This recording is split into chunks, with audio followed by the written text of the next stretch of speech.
악화된 수출 환경에서 수출 부진 타개를 위한 단기적인 대응 대책도 마련하고, 이와 함께 보다 근본적으로 새로운 대체 수출 품목이 뭐냐, 이것을 새로이 창출하기 위한 민간의 신산업 투자를 촉진하기 위한 정부의 지원 방안이 되겠습니다. 먼저 그 단기적인 수출 활성화 대책은 크게 세 가지 방향입니다. 먼저 주력 품목에 대해서 보다 좀 시장도 다변화하고 수출 품목도 다변해 나가자. 그렇게 해서 지금의 그 수출 감소 추세를 좀 막아보자 하는 것이고요. 두 번째로는 새로이 떠오르는 상품, 소위 5대 유망 상품이라고 하는 화장품, 의약품 등 우리가 좀 강점으로 새로이 떠오르는 품목을 수출을 좀 확대해보자, 대폭 확대해보자 하는 그런 내용을 되고 있고, 세 번째로는 우리 그 내수 기업 중에서 보다 좀 수출 역량이 있는 기업들을 많이 키워가지고 새로운 그 수출 선을 좀 확보하고, 또 지금 많이 확대되고 있는 온라인 수출도 대폭 좀 확대한다.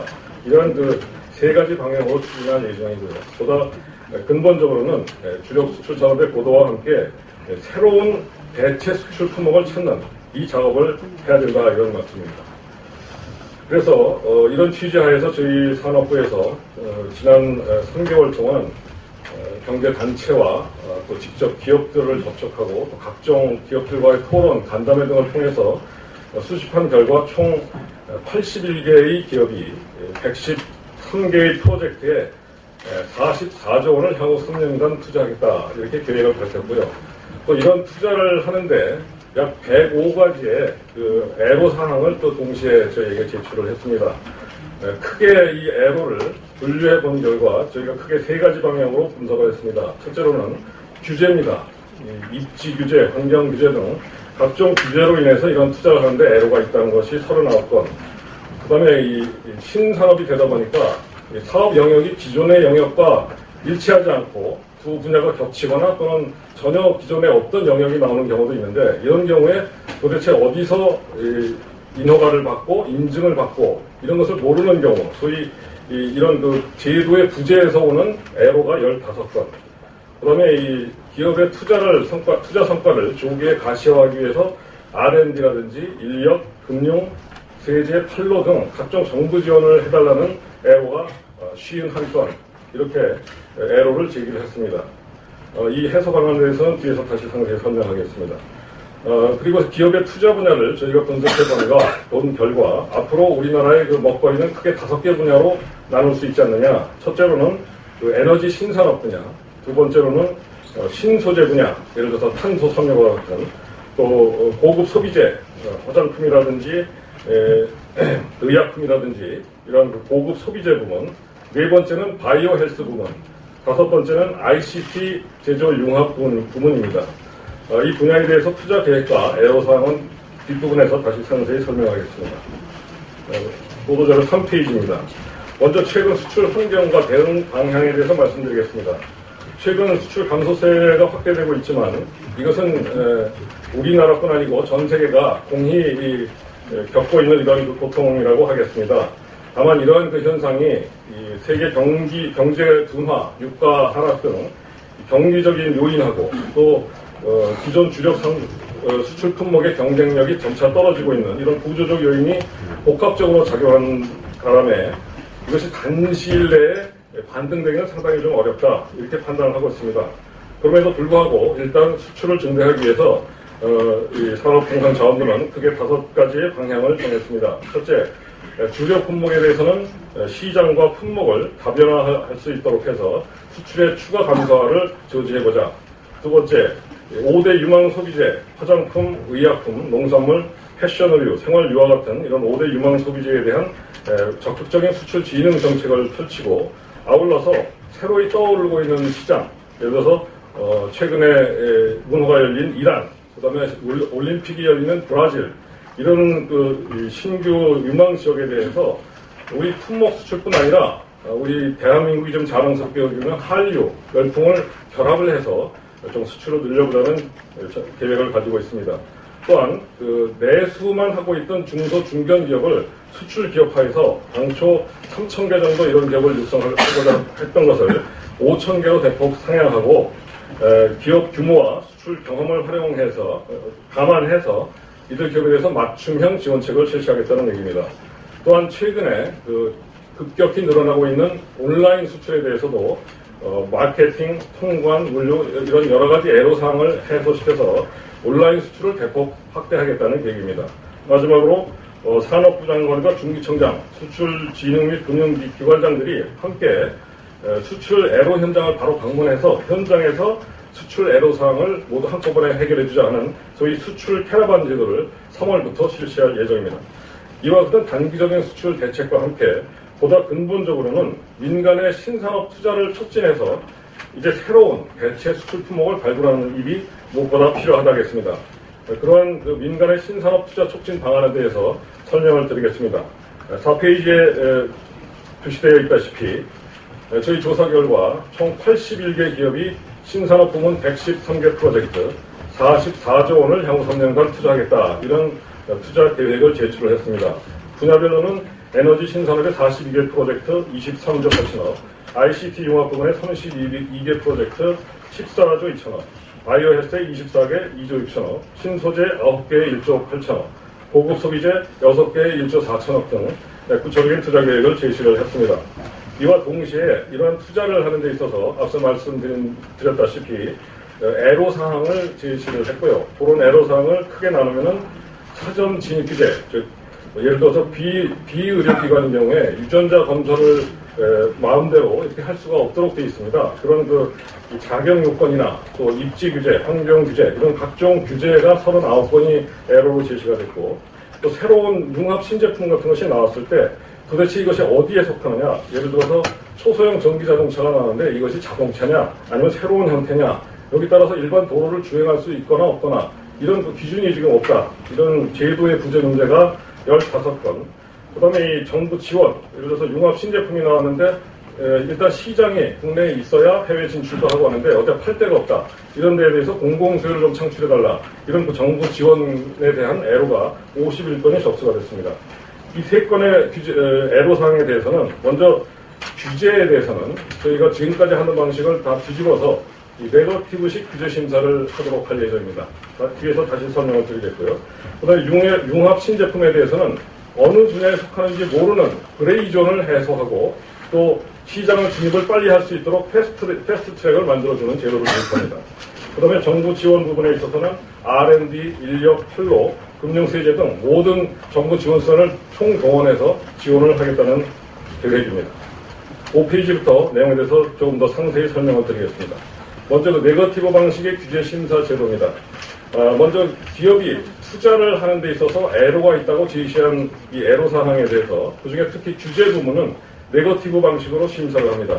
다시 말해서 과거에는 기업이 규제에 대해서 해소를 요청할 경우에 관련 부처, 규제를 갖고 있는 부처에서 오케이 하면은 그것이 정책으로 채택되고 못하겠다 하면 그게 그냥 사장이 돼버리는 이런 이제 시스템이었는데 이번부터는 기업이 제시한 규제 해소 요청 사항은 모두 다 무투회의에 보고를 합니다.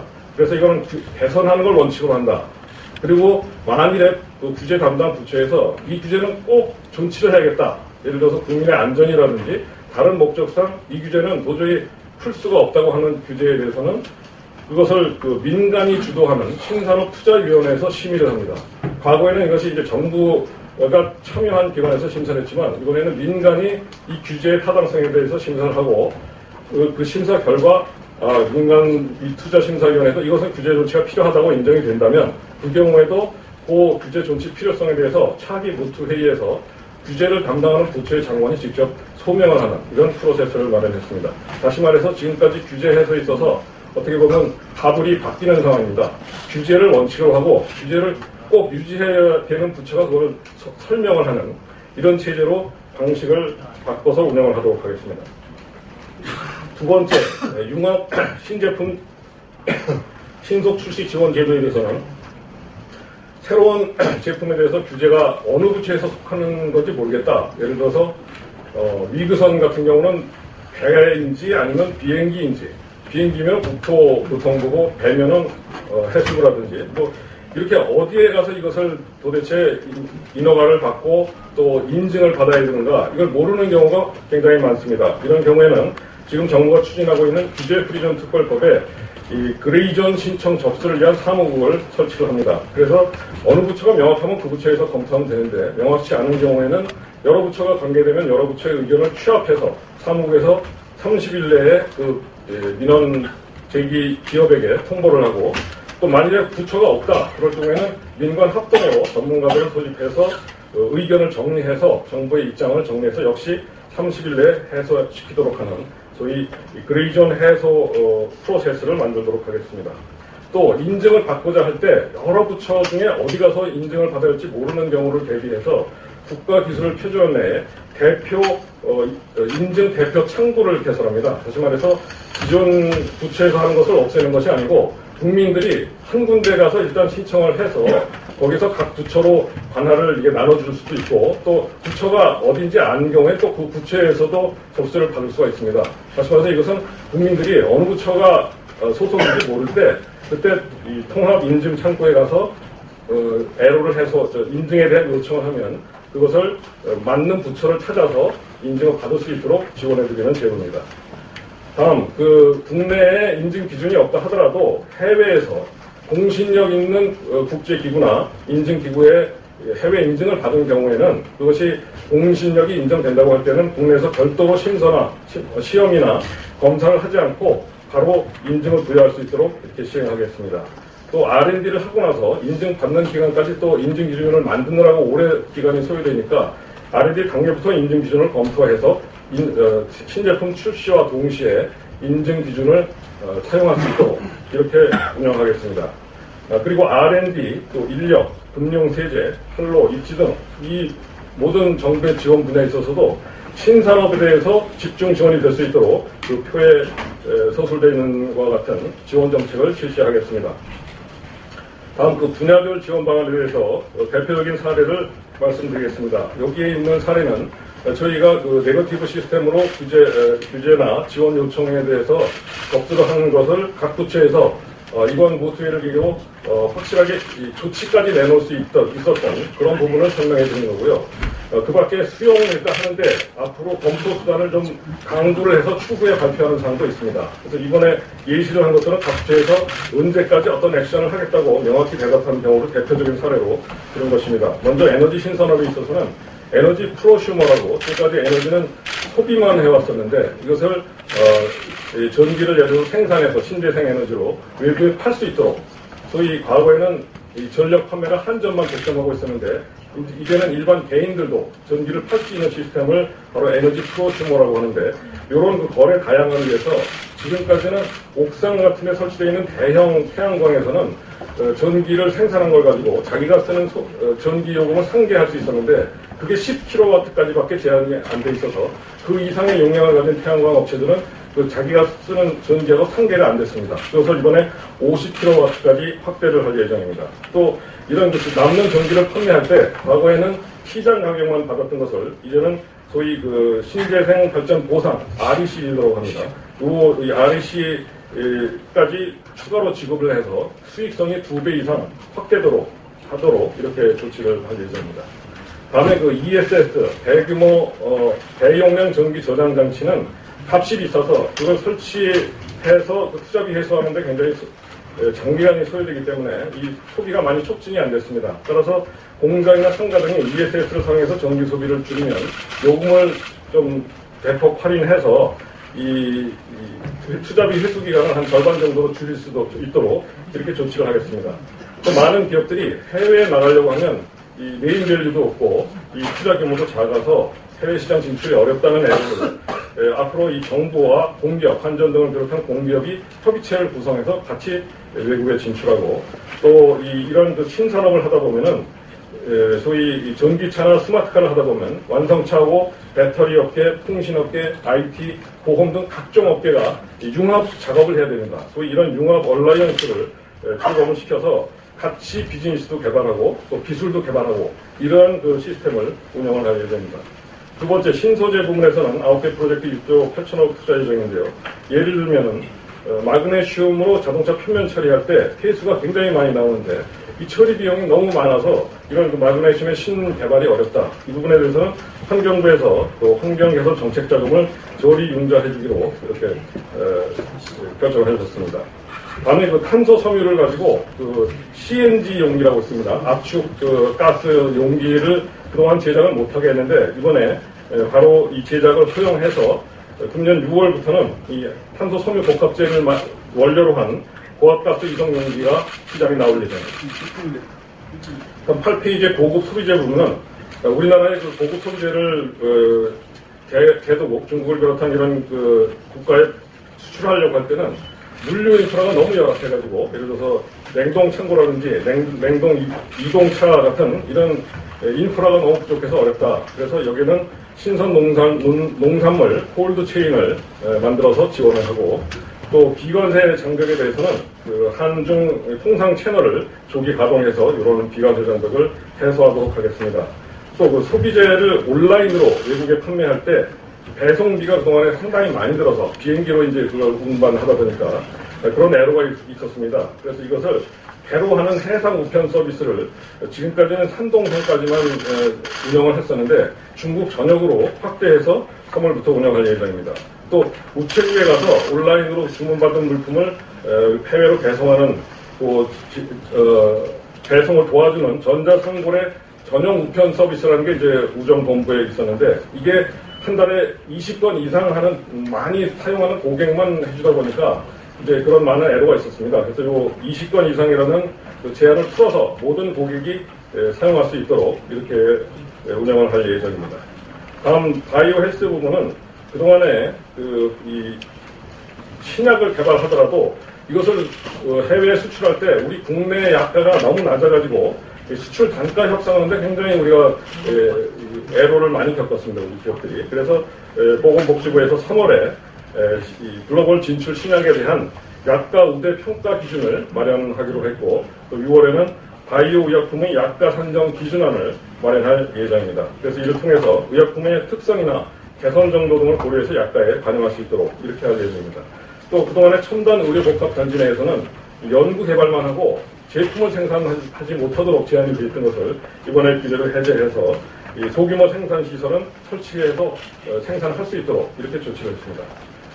다음 그 ICT 융합 부분에 있어서는 초소형 전기차 같은 것이 이 차량으로 지금까지 분류가 안 돼서 자동차용 도로 주행에 이제 제한이 있었던 또 이런 것도 있고 또 전기 자전거가 과연 자전거냐 차냐 이런 부분이 애매해서 어디로 달려야 될지 모르고 이런 부분에 대해서 이번에 차종 분류와 안전 기준을 국토부에서 마련하고 또 전기 자전거, 전동 휠 등 개인형 이동수단에 대한 관리 방안도 이번에 마련하기로 했습니다. 또 그 자율주행차 부분은 얼마 전에 그 경부고속도로에서 자율주행차가 달릴 수 있다고 이렇게 국토부에서 발표도 하셨지만 이보다 더 좀 확대해서 8월에는 KCT라고 도시 전역에서 이제 운영을 할 수가 있고 또 자율주행차가 단독으로 하는 게 아니라 도로하고 서로 통신을 해야 됩니다. 여러 가지 안전 여건이라든지 위험 정보를 자동차와 도로가 서로 커뮤니케이션을 할 수 있는 소위 CITS 제도 이 인프라도 좀 확대할 예정입니다. 또 드론에 대해서는 그동안 그 많은 왜 우리나라에서는 중국만큼 못하냐 이런 지적도 많으셨는데 사실상 그 중국에서는 이 산업용 소위 부가가치가 높은 산업용 드론보다는 소위 경량의 그 레저용 드론이 많이 활성화되어 있는 것이 사실이고요. 또 실제로 이 드론을 예를 들어서 12km 이하에 대해서는 상당히 우리나라도 제한이 많이 풀려 있는데 12km 이상의 그 무거운 드론을 아무 데서나 날리면 예를 들어서 한강 주변에서 날린다든지 사람이 많이 다니는 곳에서 드론이 날다가 떨어질 경우에 이 많은 국민들이 이 상해를 입고 여러 가지 위험 요소가 있습니다. 그래서 이것은 일단 8개 분야를 지정해서 이런 분야에 대해서 한번 사업을 실시해보고 시범 사업을 해보고 안전상의 문제가 없다 할 때 이거 좀 확대하겠다는 것이 국토부의 기본 원칙입니다. 또 사물 인터넷 관련해서는 예를 들어서 스마트폰이라든지 원격 검침 등 이런 그 IoT 제도를 활용하려면 주파수가 필요합니다. 그래서 현재 그 572kHz 폭을 100km 이상 추가 공급해서 좀 이러한 그 스마트폰이나 원격 검침 등이 가능하도록 한다는 얘기입니다. 마지막으로 기대 효과 부분입니다. 산업연구원에서 이와 같은 기업의 그 44조 원 투자 성과를 분석한 결과 향후 약 120조 원의 생산 유발, 41만 5천 명의 일자리 창출, 650억 불 정도의 그 수출 증진 효과를 기대할 것으로 분석을 했습니다. 이번에 네거티브 규제 시스템을 통해서 제기된 105건의 애로사항 중에 소위 네거티브 방식으로 심사가 되는 규제건은 총 54건이고 나머지 51건은 정책 지원 사항입니다. 이 중에서 각 부처를 저희가 공문으로 송부해서 못하겠다고 정확하게 대답한 것은 7건이고 47건에 대해서는 적어도 수용 또는 그 내용 중에 타당한 부분에 대해서 일부 수용 또는 아니면 기조치사항 이런 식으로 해서 그것이 총 47건. 그래서 나머지 7건은 이것은 국민의 안전 목적이라든지 다른 규제 목적상 도저히 안 되겠다는 것이 7건이 나왔고요. 나머지 51건의 정책 지원사항은 어떤 형태로든 다 수용하는 것으로 해서 저희가 지원 방안을 마련을 했습니다. 예, 이상으로 전체 보고 자료에 대한 설명을 마쳤습니다.